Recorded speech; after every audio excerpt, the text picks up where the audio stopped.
आज आप सभी 10वीं वर्ग के विद्यार्थियों का स्वागत है मेरे इस संस्कृत व्याकरण के भाग 8 में। मैं आज एक नया प्रकरण, एक नई अविधा के रूप में एक नया शीर्षक लेकर आया हूं, समास, जिसको अंग्रेजी में कंपाउंड कहते हैं। यह जो समास है, यह समास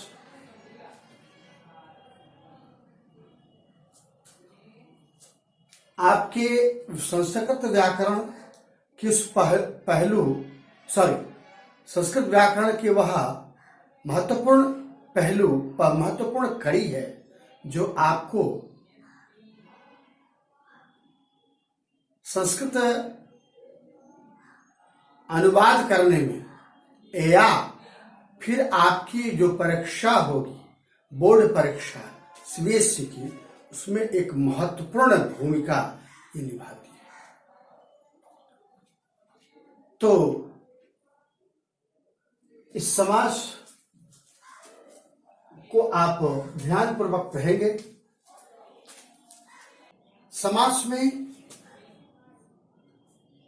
कारक की बात आती है, तो कारक की जो बात आती है उसमें आप पढ़ेंगे सबसे पहले कि समास किसे कहते हैं, और समास में महत्वपूर्ण चीज है एक तत्पुरुष समास, जिसमें कारक के सभी भेदों का प्रयोग होता है, इसलिए कारक महत्वपूर्ण है। वैसे समास की परिभाषा हम लोग जान लें तो बहुत अच्छा होगा। अब देखिए विद्यार्थी, समास की परिभाषा अगर कोई पूछे तो आप क्या लिखेंगे? समास की परिभाषा लिखेंगे कि समस्त पद, आप समस्त पद भी कह सकते हैं इसको, समास को समस्त पद भी कह सकते हैं, या फिर उसको परिभाषा के रूप में लिख सकते हैं, परिभाषा के रूप में लिख सकते हैं। वैसे परिभाषा पूछता है नहीं, परीक्षा में परिभाषा नहीं पूछता है, लेकिन परिभाषा जान लेना बहुत आवश्यक है। परिभाषा है कि दो या दो से अधिक, दो या दो से अधिक शब्द, दो या दो से अधिक शब्द अपनी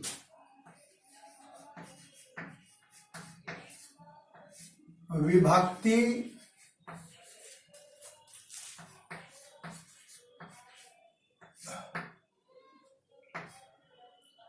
चिन्हों को छोड़कर, विभक्ति चिन्हों को छोड़कर, ध्यान देने वाली बात है कि मैंने चिन्हों लिखा है, चिन्हों नहीं लिखा है। यदि कोई चिन्हों लिखता है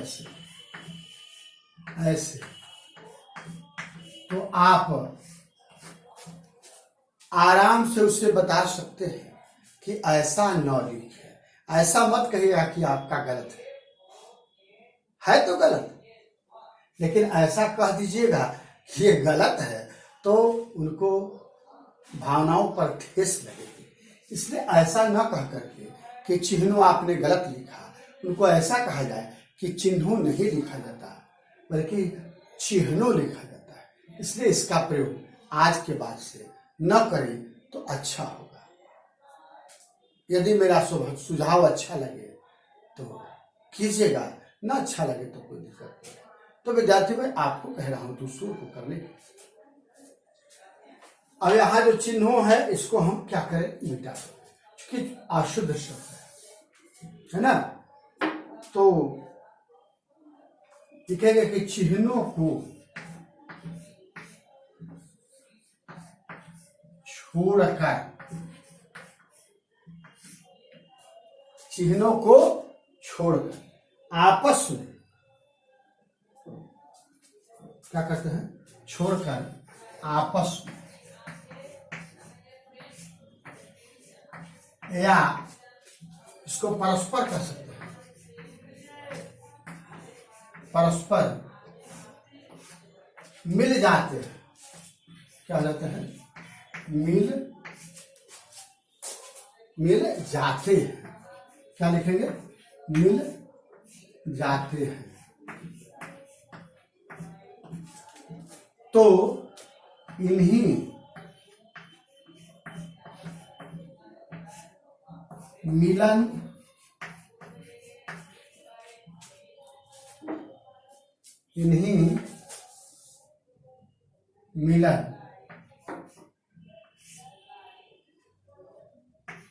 से उत्पन्न, इन्हीं मिलन की प्रक्रिया, इन्हीं मिलन की प्रक्रिया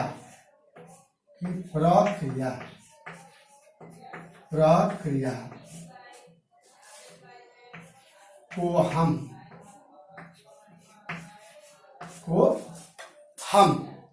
इन्हीं मिलन की प्रक्रिया को हम समास कहते हैं। क्या कहते हैं, समास कहते हैं,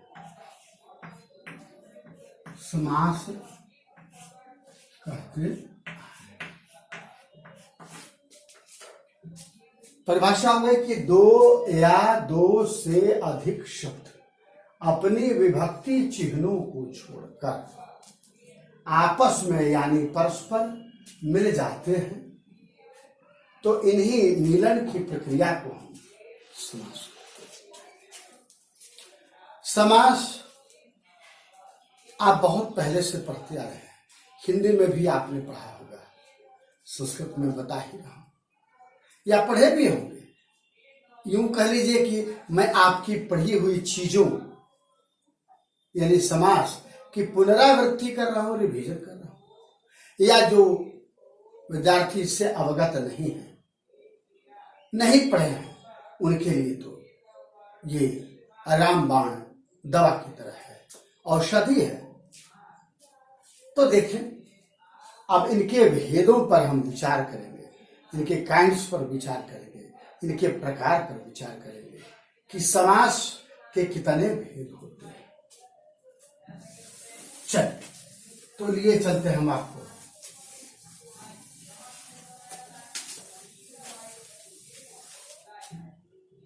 भेदों पर। ऐसे जब भेद की बात की जाए, भेद की बात की जाए तो समास के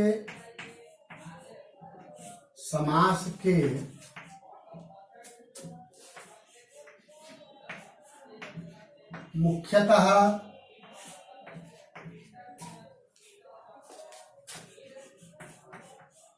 चार भेद ही बताए गए हैं। कितने भेद बताए गए हैं? चार भेद होते हैं, चार भेद होते हैं। अब कौन कौन होते हैं इसकी चर्चा हो जानी चाहिए। तो पहला आपका है, यह है अव्ययी भाव समास। क्या है? अव्ययी भाव समास।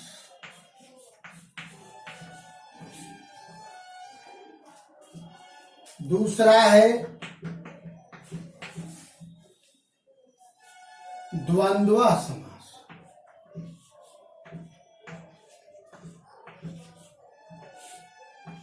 द्वंद्व समास। तीसरा है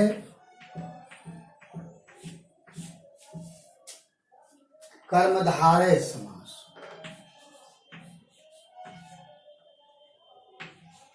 कर्मधारय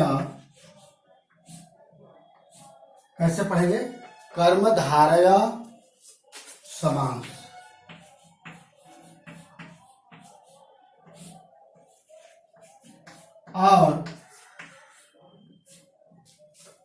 और चौथा है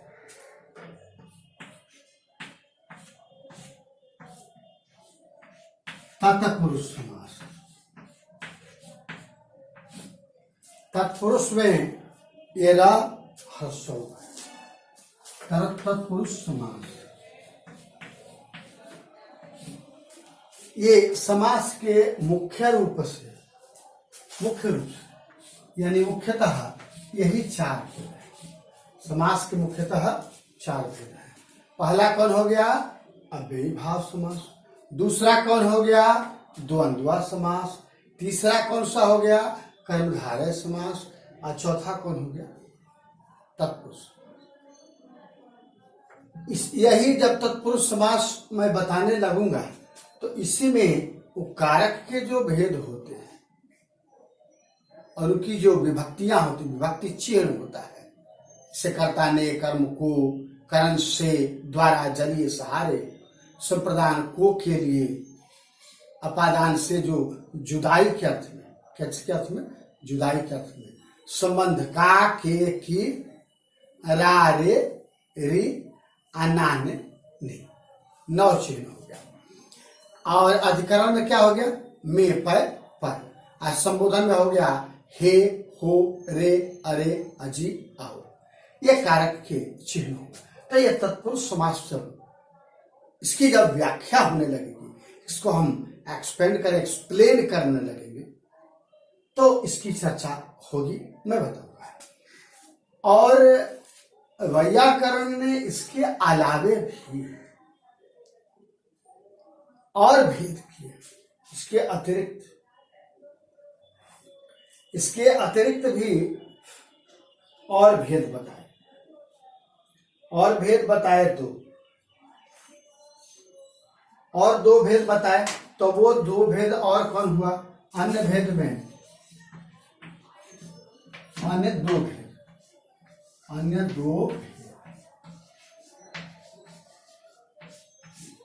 ये कौन हो गया? 5वां में आपका हो गया द्विगु समास। इसको आप ऐसे भी लिख सकते हैं, देखिए ध्यान दीजिए,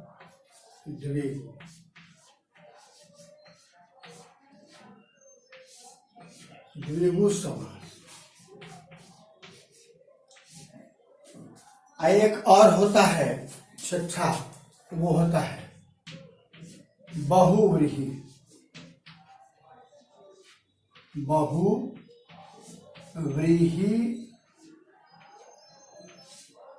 समास। विद्यार्थी, इस प्रकार से समास के 6 भेद हो गए। पहला हो गया अव्ययी भाव समास। पहला कौन हो गया? ये अव्ययी भाव समास। दूसरा द्वंद्व समास। तीसरा कर्मधारय समास। चौथा तत्पुरुष समास। 5वां द्विगु समास। और 6ठा बहुव्रीहि समास। अब क्रमवार सीरियल जैसे जैसे ये है, एक के बाद दूसरा, दूसरा के बाद तीसरा, तीसरा के बाद चौथा, के बाद 5वां, के अंत में 6ठा, ये क्रमवार हम इसकी व्याख्या करेंगे उदाहरण के साथ। तो सबसे पहले हम चर्चा करेंगे किसकी? अव्ययी भाव समास की। चलिए, जगह क्या भाव होने के कारण इसको तो मिटा देते हैं। अब इसको आप नोट कर लीजिए, है ना? इसको क्या कर लीजिए? नोट कर लीजिए और नोट करके याद कर लीजिए, क्योंकि मुख्य चीज है ये, है। चलिए, तो हम पहला जो अव्ययी भाव समास है, इसकी व्याख्या की ओर हम ध्यान आपका आकृष्ट करना चाहेंगे। इसकी व्याख्या करेंगे और उसका उदाहरण भी प्रस्तुत करेंगे। अब देखिए, मिटा था, इसको भी मिटा देता हूं, जगह बेकार लिए है। अब देखिए, पहला जो भेद आपका है वो है अव्ययी भाव समास। पहला जो भेद है वो आपका है अव्ययी भाव समास। अव्ययी भाव समास, अव्ययी भाव समास आपका। ठीक, देखिए कितनी अच्छी बात यहां बताई गई। अव्ययी, इसको अगर तोड़ते हैं, विग्रह करते हैं, अलग करते हैं तो क्या हो जाएगा? जोड़ का चिन्ह दे देंगे और यहां क्या कर देंगे? व्ययी कर देंगे।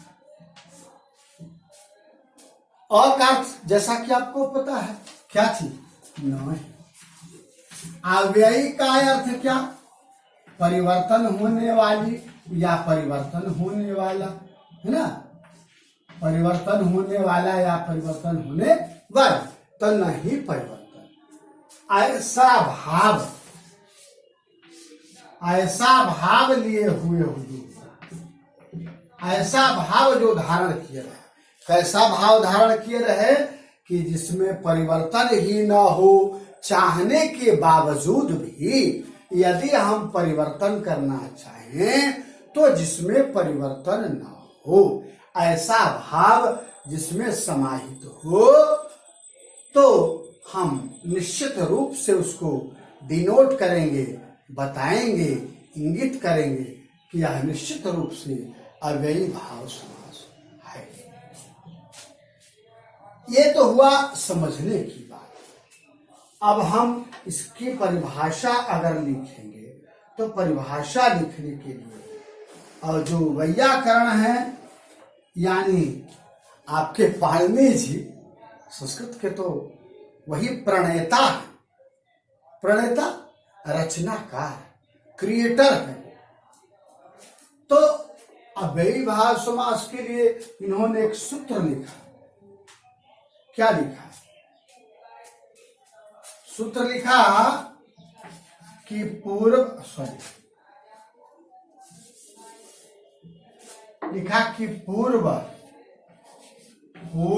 पद प्रधानो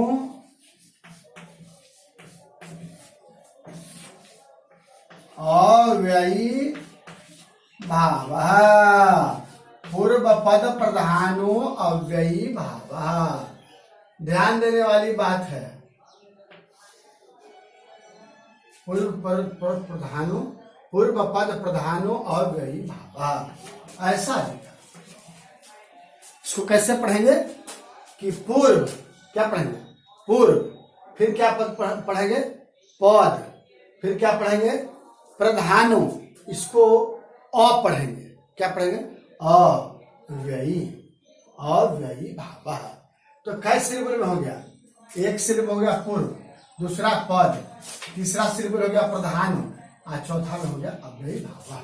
4 सिलेबल में पढ़ेंगे। अंग्रेजी में सिलेबल पढ़े ना, तो 4 सिलेबल में पढ़ लीजिए। पूर्व पद प्रधानो अव्ययी भाव। नहीं तो ये मैं अपनी तरफ से कुछ नहीं बोल रहा हूं, सब पाणिनि जी की लिखी हुई है। पूर्व पद प्रधानो अव्ययी भाव। लेकिन इतना लिख देने से न तो आपने समझा, न ही मैंने समझा, नहीं और कोई समझेगा। तो इसकी चर्चा होनी चाहिए ना। इसको हिंदी में हम बढ़िया से इसको विस्तार से लिखेंगे तो बात सारी की सारी समझ में आ जाएगी। तो देखिए, इसको मिटा रहा हूं, इसको तो समझ गए होंगे। अच्छा, अब देखिए, लिखेंगे कि जिस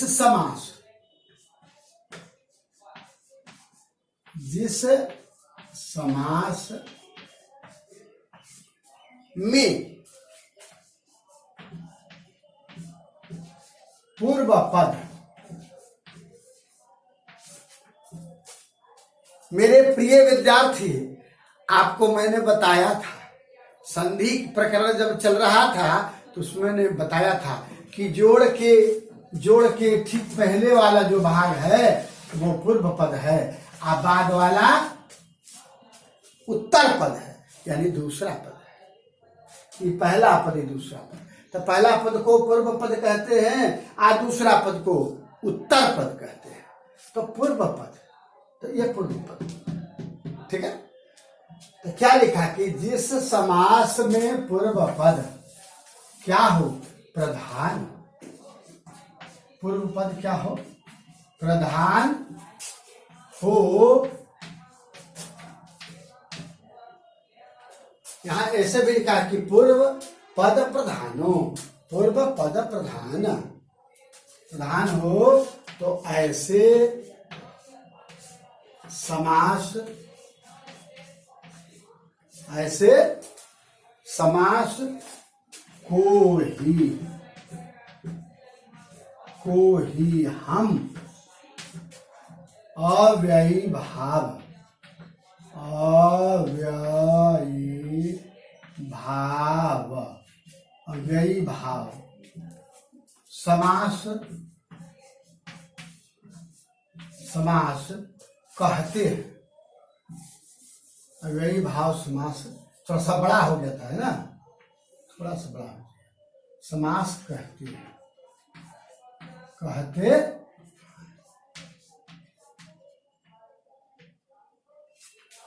अब वैयाकरण ने कहा कि हम कैसे मान ले कि पूर्व पद प्रधान, तो साक्ष्य देना पड़ेगा, साक्ष्य, प्रमाण, सबूत, प्रूफ। कैसे आप LHS से RHS में प्रूफ करते हैं, चाहे वो अलजेब्रा हो, ट्रिगोनोमेट्री हो, या फिर और कोई भी उसमें प्रूफ करते हैं। तो उस तरह से इसमें भी हम उसको उदाहरण देकर के, जैसे यथा लिख करके हम उसको सिद्ध करते हैं। अब जैसे में पूर्व पद प्रधान कैसे हो भाई, इसके लिए हम लिखते हैं, क्या लिखते हैं, यथाशक्ति, यथा,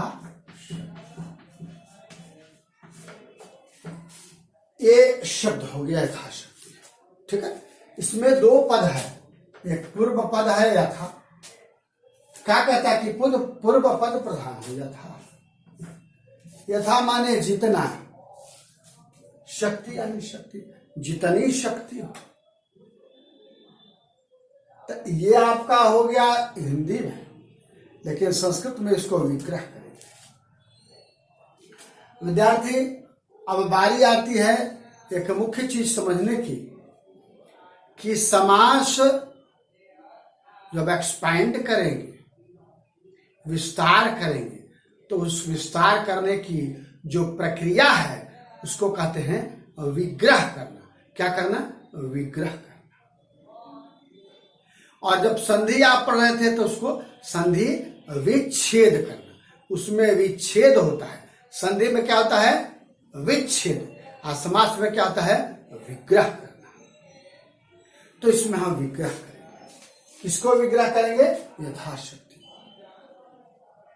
तो हो क्या जाता है कि जब विग्रह करते हैं तो जो उत्तर पद होता है, दूसरा पद, उसमें तृतीया विभक्ति लगा करके और तब विग्रह कर देते हैं।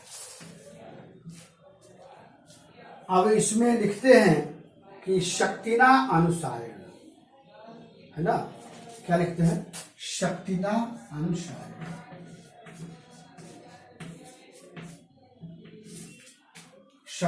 शक्तिना अनुसारेण, अनुसारेण।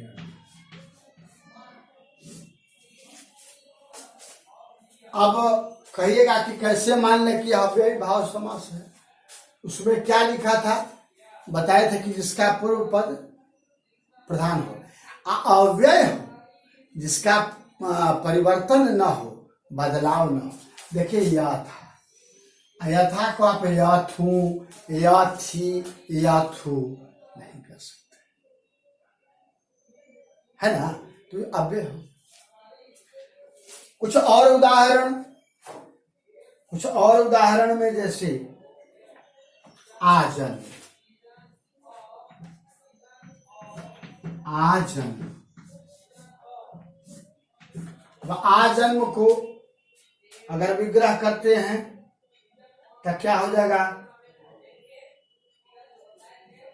इसमें तृतीया नहीं लगेगी, अलग अलग शब्दों पर निर्भर करता है कि कौन सी विभक्ति लगेगी।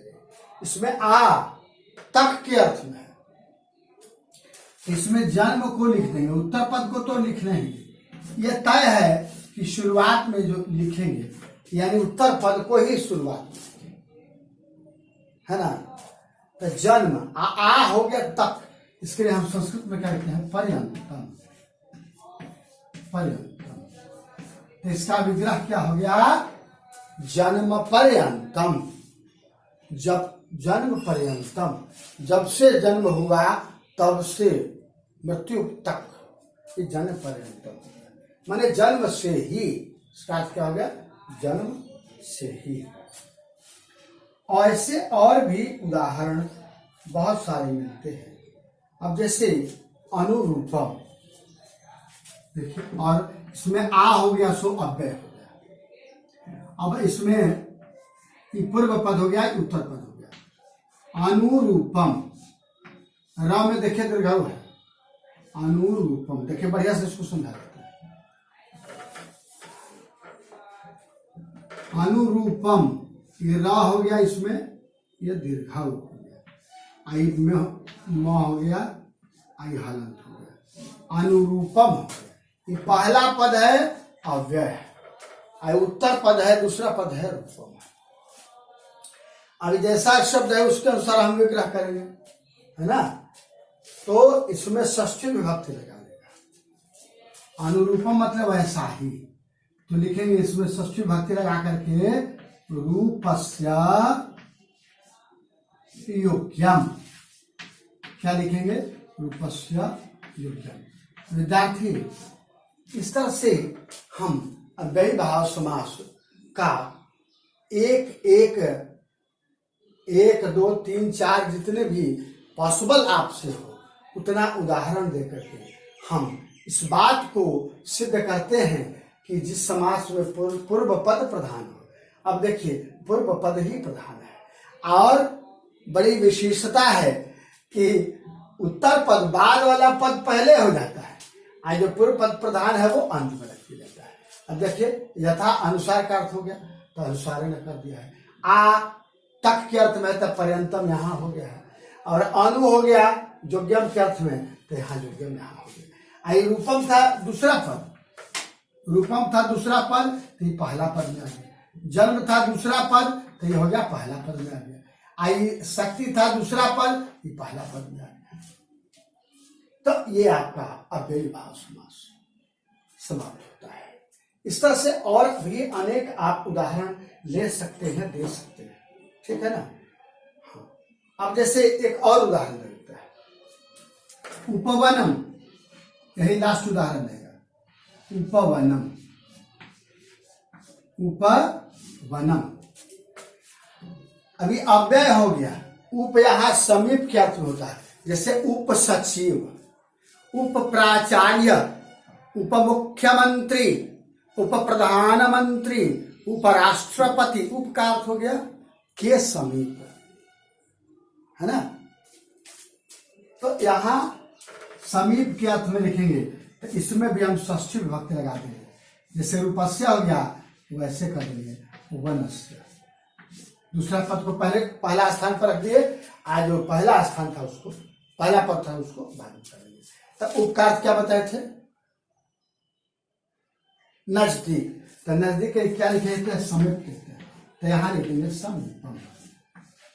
क्या लिख देंगे, समीपम। अब हो गया वनस्य समीपम। अब इसको एक बार फिर से हम देख लेते हैं, क्योंकि जितना बताना था मैंने बता दिया। इसको एक बार फिर से देख लीजिए। समास समस्त पदों का संगम होता है, मेल होता है, अंग्रेजी में कंपाउंड कहते हैं। समास के 4 भेद मुख्यतः बताए गए हैं और 2 अन्य भेद। तो समास के मुख्यतः 4 भेदों में जो पहला भेद है अव्ययी भाव समास, ये अव्ययी भाव समास को पाणिनि जी ने लिखा पूर्व पद प्रधानो अव्ययी भावा।